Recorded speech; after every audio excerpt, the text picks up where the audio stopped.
بسم اللہ الرحمن الرحیم۔ میرے چینل پر خوش آمدید۔ کہانی کا آغاز کرتے ہیں۔ امرو عیار سیر کرتا ہوا جنگل میں سے گزر رہا تھا کہ اچانک اسے ایک طرف سے کسی کی رونے کی آواز سنائی دی۔ امرو عیار یہ آواز سنتے ہی چونک پڑا۔ رونے کی آواز تھی کسی عورت کی، لیکن آواز اتنی باریک تھی کہ جیسے عورت کی بجائے کوئی گلہری چینچی کر رہی ہو۔ امرو عیار اس طرف کو چل پڑا جدھر سے اس کو رونے کی آواز سنائی دے رہی تھی۔ اس نے دیکھا ایک درخت کے ساتھ بیٹھی ہوئی عورت رو رہی تھی، انتہائی باریک آواز میں۔ اس بوڑھی عورت کو دیکھنے کے بعد امرو عیار کو پتہ چلا کہ اس کی آواز اتنی باریک کیوں ہے۔ وہ عورت بونی تھی، بالکل چھوٹی سی، اتنی چھوٹی کہ اگر امرو عیار اسے پکڑتا تو وہ اس کے ہاتھ میں پوری آ جاتی، لیکن تھی وہ پوری عورت۔ تم کیوں رو رہی ہو بوڑھی عورت؟ امرو عیار نے اس کے قریب پہنچ کر کہا۔ عورت جو آنکھیں بند کیے بیٹھی رو رہی تھی، امرو عیار کی آواز سنتے ہی بری طرح چونک پڑی۔ امرو عیار کو دیکھ کر اس کے چہرے پر خوف کے آثار نمودار ہوئے۔ تم کون ہو؟ بوڑھی عورت نے اٹھ کھڑے ہو کر کہا۔ میری بات چھوڑو، تم بتاؤ تم کیوں رو رہی ہو؟ امرو عیار نے اسے کہا۔ مجھے ایک شخص امرو عیار کی تلاش ہے۔ میں اس جنگل میں رستہ بھول گئی ہوں۔ کیا تم مجھے بتا سکتے ہو کہ امرو عیار کہاں ملے گا؟ بوڑھی عورت نے کہا، اور اس کی زبان سے امرو عیار اپنا نام سن کر بری طرح چونک پڑا۔ تم اسے کیوں تلاش کر رہی ہو اور تمہیں اس سے کیا کام ہے؟ امرو عیار نے حیران ہوتے ہوئے کہا۔ میرا نام راکی ہے، میں بونو کے ملک کی رہنے والی ہوں۔ ہمارے ملک کا بادشاہ انتہائی ظالم ہے۔ اس نے میری بیٹی چنبیلی کو زبردستی اٹھا لیا ہے تاکہ وہ اس سے شادی کر سکے۔ بوڑھی عورت نے کہا، تو اس میں رونے والی کون سی بات ہے؟ تمہیں تو خوش ہونا چاہیے کہ تمہاری بیٹی ملکہ بن رہی ہے۔ تمہاری بیٹی بھی تو تم جیسی ہی چھوٹی سی ہوگی نا؟ امرو عیار نے کہا۔ اگر بادشاہ ظالم نہ ہوتا تو یقیناً میں اور میری بیٹی بہت خوش ہوتے، لیکن بونا بادشاہ بے حد ظالم ہے۔ وہ ہر ماہ ایک خوبصورت لڑکی کو اٹھا لیتا ہے اور اس سے شادی کر لیتا ہے، اور ایک ماہ بعد اس کو ہلاک کر دیتا ہے اور پھر نئی لڑکی اٹھا لیتا ہے۔ اوہ واقعی، پھر تو رونے والی بات ہے۔ لیکن بڑھیا، اب تک تو بادشاہ تمہاری بیٹی کو ملکہ بنا چکا ہوگا۔ اب اگر بادشاہ کو مار دیا جائے تو تمہاری بیٹی بیوہ ہو جائے گی، اور پھر اس سے شادی کون کرے گا؟ امرو عیار نے کہا۔ اجنبی آدمی، تمہیں بونو کی دنیا کے رسم و رواج کا علم نہیں۔ بونا بادشاہ 14ویں کی رات کو میری بیٹی سے شادی کرے گا، اور ابھی 14ویں کی رات کو 4 راتیں باقی ہیں۔ ابھی اس نے میری بیٹی سے شادی نہیں کی۔ اور دوسری بات کہ اگر بادشاہ کسی لڑکی کو شادی کے لیے نامزد کر لے اور شادی سے پہلے خود مر جائے تو وہ لڑکی ملک کی ملکہ بن جاتی ہے۔ اس طرح پورے ملک کی بادشاہیت اس کے پاس آ جاتی ہے۔ اس کے بعد وہ جس سے چاہے شادی کر سکتی ہے۔ بوڑھی عورت نے امرو عیار کو سمجھاتے ہوئے کہا۔ اچھا، تو تم چاہتی ہو کہ شادی سے پہلے بادشاہ کو مار دیا جائے تاکہ تمہاری بیٹی ملکہ بن جائے اور پھر اپنی مرضی سے شادی کر لے، اور بادشاہ اسے ایک ماہ بعد ہلاک بھی نہ کر سکے؟ امرو عیار نے مسکراتے ہوئے کہا۔ وہ چونکہ خود بہت عیار تھا، اس لیے ایسی باتیں اسے جلد سمجھ آ جاتی تھیں۔ ہاں، میں یہی چاہتی ہوں، بڑھیا نے کہا۔ لیکن اس سلسلے میں امرو عیار تمہاری کیا مدد کر سکتا ہے؟ اول تو وہ بونو کی دنیا میں جا ہی نہیں سکے گا، اور اگر چلا بھی گیا تو بہرحال بادشاہ کے پاس تو بہت سی فوج ہوگی، وہ اسے مروا دے گا۔ امرو عیار نے کہا۔ میں نے سنا ہے کہ امرو دنیا کا سب سے بڑا عیار ہے۔ اس نے اپنی عیاری سے بڑے بڑے جادوگروں کا خاتمہ کیا۔ اگر وہ چاہے تو میری بیٹی کو بچا سکتا ہے۔ باقی رہی بونو کی دنیا میں جانے کی بات، تو وہاں میں لے جاؤں گی۔ لیکن بوڑھی عورت، عمرو عیار کو تمہارے ساتھ جانے کا کیا فائدہ ہوگا؟ وہ تو مفت میں کسی کا کام نہیں کرتا اور تمہارے پاس اتنی دولت نہیں۔ عمرو عیار نے کہا۔ وہ دراصل پہلے سب کچھ جاننا چاہتا تھا۔ اس بات کی فکر نہ کرو، میرے پاس 2 ایسے لال ہیں جن کی قیمت بہت زیادہ ہے۔ وہ دنیا کے سب سے قیمتی لال ہیں۔ میں ایک لال عمرو عیار کو پہلے دے دوں گی اور دوسرا لال اس وقت دوں گی جب وہ بونے کو ہلاک کر دے گا اور میری بیٹی ملکہ بن جائے گی۔ جب میری بیٹی ملکہ بن جائے گی پھر وہ اپنے ملک کا آدھا خزانہ عمرو عیار کو دے دے گی۔ بونے بادشاہ کے پاس اتنا خزانہ ہے کہ تمہاری ساری دنیا کے بادشاہوں کے پاس نہیں ہوگا۔ بوڑھی عورت نے کہا، اچھا یہ بات ہے تو دکھاؤ کہاں ہے وہ لال؟ عمرو عیار نے لالچ بھرے لہجے میں کہا، وہ میں صرف عمرو عیار کو دکھاؤں گی۔ اچھا چلو ٹھیک ہے، لیکن میں تمہیں عمرو عیار سے ملا دوں تو اسے تو لال مل جائے گا اور بونے بادشاہ کا آدھا خزانہ بھی، لیکن مجھے کیا ملے گا؟ عمرو عیار نے اپنی لالچی طبیعت سے مجبور ہوتے ہوئے کہا، اگر تم مجھے عمرو عیار سے ملا دو تو میں تمہیں ایک قیمتی مالا دوں گی۔ بوڑھی عورت نے کہا، اچھا تو میں ابھی تم کو عمرو عیار سے ملا دوں گا، پہلے مجھے مالا دو۔ ٹھیک ہے۔ بوڑھی عورت نے اس کو مالا نکال کے دے دی اور عمرو عیار نے اس کو زنبیل میں رکھ لیا اور کہا، میں ہی عمرو عیار ہوں اور میں تمہارے ساتھ چلنے کو تیار ہوں۔ کیا واقعی تم اس بونے بادشاہ کا خاتمہ کر دو گے؟ اس کے پاس بہت سی فوج ہے اور وہ بے حد ظالم ہے۔ بوڑھی عورت نے کہا، تم فکر نہ کرو بوڑھی عورت، بس صرف مجھے اس تک پہنچا دو۔ میں نے بڑے بڑے جادوگروں کا اپنی عیاری سے خاتمہ کیا ہے۔ عمرو عیار نے بڑے فخرانہ انداز میں کہا، شکریہ عمرو عیار، بے حد شکریہ، یہ لو لال۔ بوڑھی عورت نے خوش ہوتے ہوئے کہا۔ عمرو عیار نے لال لے لیا اور بوڑھی عورت سے کہا، اب مجھے وہاں تک پہنچا دو۔ اچھا ٹھیک ہے، آؤ میرے ساتھ، بوڑھی عورت نے آگے بڑھتے ہوئے کہا، لیکن بونی ہونے کی وجہ سے اس کے قدم بہت چھوٹے تھے۔ کتنی دور ہے تمہارا ملک؟ عمرو عیار نے پوچھا۔ اس جنگل کے ختم ہونے کے بعد ایک پہاڑی علاقہ آتا ہے، اس پہاڑی سے ہمارے ملک کا راستہ جاتا ہے۔ بوڑھی عورت نے کہا، تو پھر میں تمہیں ہاتھ میں اٹھا لیتا ہوں، تم مجھے راستہ بتاتی جاؤ، ورنہ جس طرح تم چل رہی ہو تم تو جنگل سے نکلتے نکلتے 2 دن لگا دو گی۔ عمرو عیار نے کہا اور پھر اس نے بوڑھی عورت کو اٹھا کر اپنے کندھے پر بٹھا لیا اور تیز تیز قدم اٹھاتے ہوئے اس طرف چل پڑا جدھر بوڑھی عورت نے اس کو اشارہ کیا تھا۔ تقریباً 1 پہر چلنے کے بعد جنگل ختم ہوا تو سامنے کچھ فاصلے پر ایک خشک پہاڑی نظر آئی۔ اس پہاڑی میں وہ راستہ ہے، بوڑھی عورت نے، جو عمرو عیار کے کندھے پر بڑے مطمئن انداز میں بیٹھی تھی، کہا، اور عمرو عیار نے اپنے قدم اس پہاڑی کی طرف بڑھا دیے۔ پہاڑی پر پہنچ کر بوڑھی عورت اسے مختلف چٹانوں پر سے چلاتی ہوئی ایک غار کی طرف لے گئی۔ یہ ایک خاصی بڑی غار تھی۔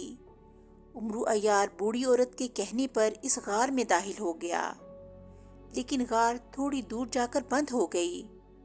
یہ تو بند ہو گئی، عمرو عیار نے چونکتے ہوئے کہا۔ ہاں، بظاہر یہ بند ہے، لیکن اس کی جڑ میں اگر تم پیر مارو گے تو یہ کھل جائے گی اور دوسری طرف سے بونوں کا ملک شروع ہو جائے گا۔ تم ایسا کرو، مجھے یہیں اتار دو اور خود اکیلے اندر جاؤ۔ اگر بادشاہ کو پتہ چل گیا کہ میں تمہارے ساتھ ہوں تو وہ ساری بات سمجھ جائے گا اور مجھے اور میری بیٹی دونوں کو ہلاک کر دے گا۔ تم کوئی اور بہانہ کر لینا، ہمارا نام نہ لینا، بوڑھی عورت نے اسے سمجھاتے ہوئے کہا۔ وہ بوڑھی عورت کی بات سمجھ گیا، چنانچہ اس نے بوڑھی عورت کو کندھے سے اتار کر ایک طرف کھڑا کر دیا اور پھر اس نے دیوار کی جڑ میں زور سے پیر مارا۔ دوسرے لمحے ایک زبردست دھماکہ ہوا اور دیوار غائب ہو گئی۔ اب دوسری طرف ایک بہت بڑا سا میدان نظر آ رہا تھا، جس کے چاروں طرف اونچی اونچی پہاڑیاں تھیں۔ ایک طرف انتہائی گھنا جنگل تھا